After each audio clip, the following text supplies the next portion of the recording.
Dimag, the human brain. Dimagi Naxal mindset. The more Dimag you use, the more dangerous you become, according to Modi ji. दिमागी नक्सल, ये दिमागी नक्सल. This got me thinking, what exactly would the ideal citizen look like under this system? Maybe requirement number 1, you must have 2 hands. Why? When? During a national emergency. Karuna go! Karuna go! Karuna go! Karuna go! Go Karuna! Go Karuna! Requirement number 2, you must have 2 ears. Why? To listen carefully. To what? मन की बात. साथियों, भारत लोकतंत्र की जननी है, mother of democracy है. हम अपने लोकतांत्रिक आदर्शों को सर्वोपरि मानते हैं. Requirement number 3, 2 eyes. Why? To stay lovingly, to glue in awe to the slow motion walk of the supreme leader.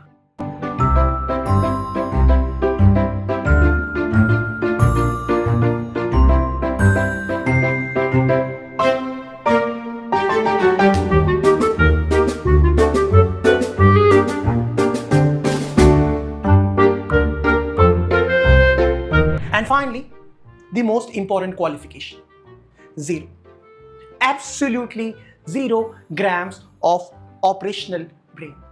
Why? Because the moment you turn that machine on, you ruin the entire event management. इन दिमागी नक्सलियों को पहचानना होगा. इन दिमागी नक्सलियों को isolate करना होगा. I'm beginning to like this certificate, Dimagi Naxal, because I'd rather be accused of using my brain than be celebrated for switching it off. What the poet is actually trying to tell the nation is remarkably simple. Please close your eyes, relax, put your brain on airplane mode, hand over your grey matter to the reception, become obedient, blind devotees, and quietly let me run an unchecked, absolute monarchy. They don't want citizens, they want a synchronized chorus. Modi, Modi.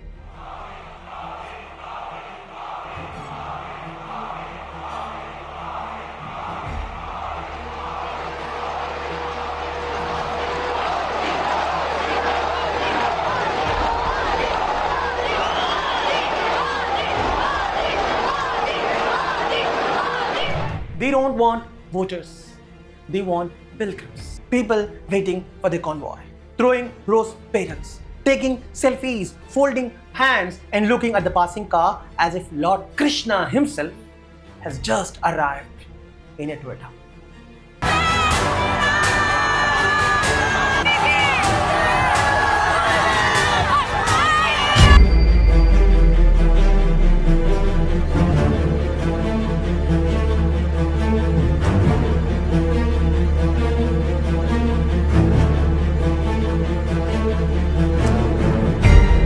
They don't want a constitutional republic of equal reasoning minds.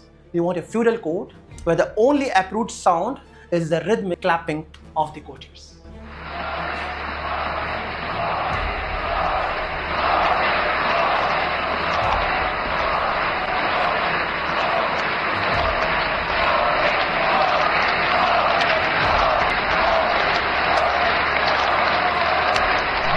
That is why your brain is treated as public enemy number 1. इन दिमागी नक्सलियों को पहचानना होगा. इन दिमागी नक्सलियों को isolate करना होगा. Because a brain remembers the promises made on every podium before 2014. लंबा इंतजार नहीं करना चाहिए भैया. 2050 में ऐसा होगा और बारे होगा तो होगा भी. हम कहाँ होंगे? इसी आंखों से सपने पूरे होते देखना है दोस्तों. A few years later. कुछ लोग हैं जो कहते हैं कि ये मोदी 2047 की बात क्यों करता है. 2047 में विकसित भारत बनेगा नहीं बनेगा किसने देखा. हम रहेगा न रहे उसे हमारा लेना देना क्या. So when they call you a Dimagi Naxal for daring to remember, wear it like a badge of honor. Because if you choose to walk the path of the Shaheed Bhagat Singh, these labels are not an accident. they are an inevitability because he was indeed a Dimagi Naxal. A Dimagi Naxal who used to read Karl Marx, Vladimir Lenin, Thomas Paine and Mikhail Bakunin. A Dimagi Naxal who wrote essays titled Why I Am an Atheist, dismantling communal hatred with cold, uncompromising logic. To the zealot, a martyr is only useful when reduced to a silent photo frame on a wall. The moment you take the martyr's ideas off the wall and apply them to the rulers of today, you become a threat to the state. ये दिमागी नक्सल Put Bhagat Singh on a poster. Perfect. Put Bhagat Singh on a t-shirt. Excellent. Put Bhagat Singh on an Independence Day graphic. Fantastic. But let a young Indian actually read his political writings, study his ideas, and then start questioning like him. We have a problem. इन दिमागी नक्सलियों को पहचानना होगा. Because a young person who thinks independently is difficult to manipulate, is difficult to intimidate, is difficult to fool, is extremely difficult to turn into a foot soldier.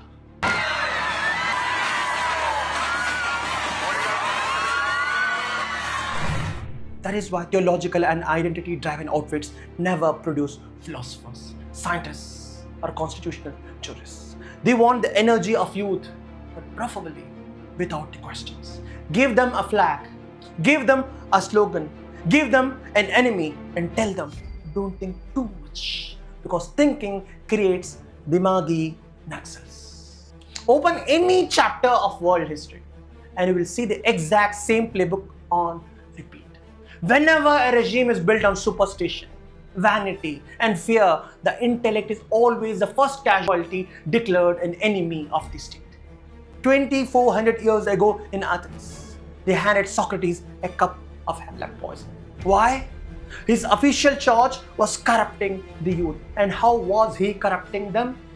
By teaching young boys how to ask questions instead of bowing to city rulers. To the Athenian elite, Socrates was the original Dimagi Naxal. 1600 years ago in Alexandria, they dragged Hypatia into the streets and tore her apart with broken tiles. Why?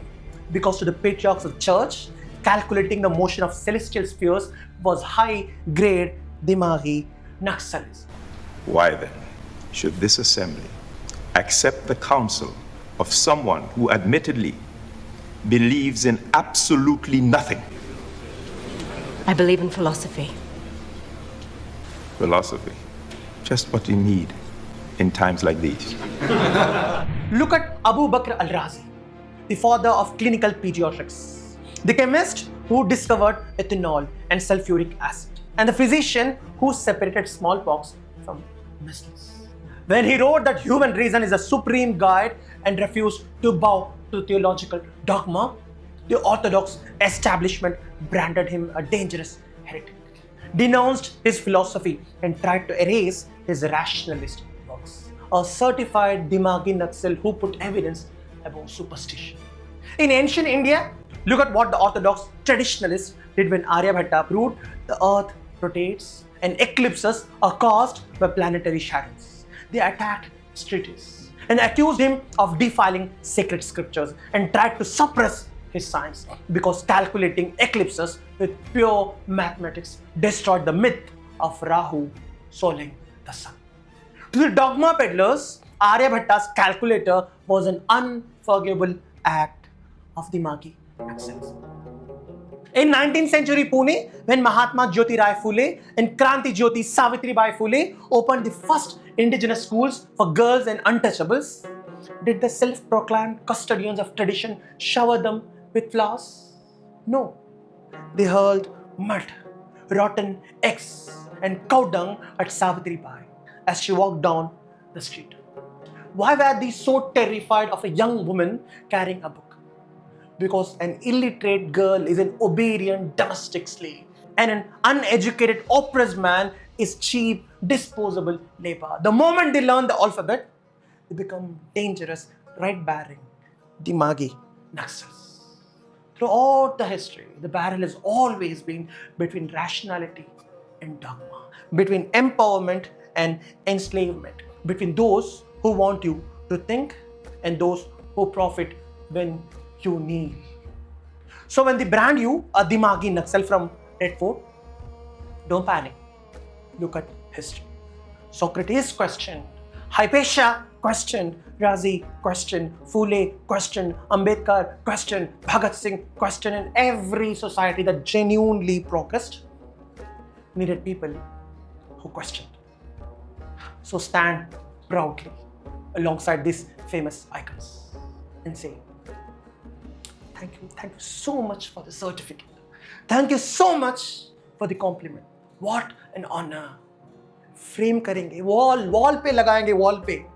Love you Modi ji, love you. आमर मोदी तमर मोदी रे, vote दबा मोदी को आमेरे, मोदी का चिन्ह पद्म फूल रे.